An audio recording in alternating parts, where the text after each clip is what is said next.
Guys, ഈ ഒരു carbon Rolls നമുക്ക് എല്ലാവർക്കും യൂസ്ഫുൾ ആവുന്ന ഒരു ഐറ്റം ചെയ്തെടുത്താലോ. അതിനായിട്ട് ഇതുപോലെ 2 പീസായിട്ട് ഒന്ന് ഈക്വലായിട്ട് ഒന്ന് കട്ട് ചെയ്തെടുക്കാമേ. ആദ്യം തന്നെ ഇതുപോലെ കട്ട് ചെയ്തെടുത്ത ശേഷം ഇതുപോലെ ഒരു പീസ് നമുക്ക് ഇതുപോലെ ഒരു സൈഡ് ഒന്ന് കട്ട് ചെയ്തെടുക്കാമേ. സ്ട്രെയിറ്റ് ആയിട്ട് ഇതുപോലെ.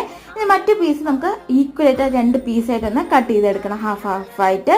അപ്പോൾ ഈ ഒരു വീഡിയോ ഇഷ്ടപ്പെടാൻ ഒന്ന് ലൈക്ക് ചെയ്യാനും ഷെയർ ചെയ്യാനും സബ്സ്ക്രൈബ് ചെയ്യാനും മറക്കല്ലേ. അപ്പോൾ ഞാൻ ഇവിടെ സ്റ്റിക്ക് ചെയ്യാനായിട്ട് നമ്മുടെ ഹോട്ട് ഗ്ലൂ ആണ് എടുത്തേക്കുന്നത്. നമ്മൾ ഹാഫായിട്ട് കട്ട് ചെയ്ത് നല്ലൊരു പീസ് എടുത്ത ശേഷം ഒരു സൈഡിൽ ഗ്ലൂ അപ്ലൈ ചെയ്ത ശേഷം നമ്മൾ നേരത്തെ ഒരു സൈഡ് മാത്രം കട്ട് ചെയ്തില്ല റോള്, അതിൽ ഇതുപോലെ ഒന്ന് സ്റ്റിക്ക് ചെയ്തെടുക്കുകയാണ് കേട്ടോ. അപ്പോൾ ഇതുപോലെ ഒരു ഓപ്പണിംഗ് കൂടി ഉണ്ട്, അതും കൂടി സ്റ്റിക്ക് ചെയ്യാൻ നമ്മൾ പരിപാടി കഴിഞ്ഞിട്ടുണ്ട്. നിങ്ങൾക്ക് ഇങ്ങനെ തന്നെ യൂസ് ചെയ്യാം. അതല്ല കുറച്ചും കൂടെ ഭംഗി കൊണ്ടുണ്ടെങ്കിൽ നിങ്ങൾക്ക് ഇഷ്ടമുള്ള കളേഴ്സൊക്കെ യൂസ് ചെയ്യാം കേട്ടോ. അപ്പോൾ ഞാനിവിടെ പ്രിന്റഡ് ടിഷ്യൂ ഉപയോഗിച്ചിട്ട് ഒന്ന് സ്റ്റിക്ക് ചെയ്തെടുക്കുകയാണ്. ബേസ് കോട്ട് അപ്ലൈ ചെയ്യണം. ഞാനിവിടെ അപ്ലൈ ചെയ്തിട്ടില്ല കേട്ടോ. പിന്നെ ഡീറ്റെയിൽ ആയിട്ടുള്ള വീഡിയോ നമ്മുടെ ചാനലിൽ അപ്ലോഡ് ചെയ്തിട്ടുണ്ട്. ലിങ്ക് ഈ ഒരു വീഡിയോ താഴെ കൊടുത്തേക്കാം കേട്ടോ.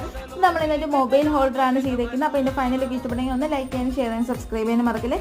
അടുത്തൊരു വീഡിയോ ആയിട്ട് വരാം. Bye bye. Thank you for watching.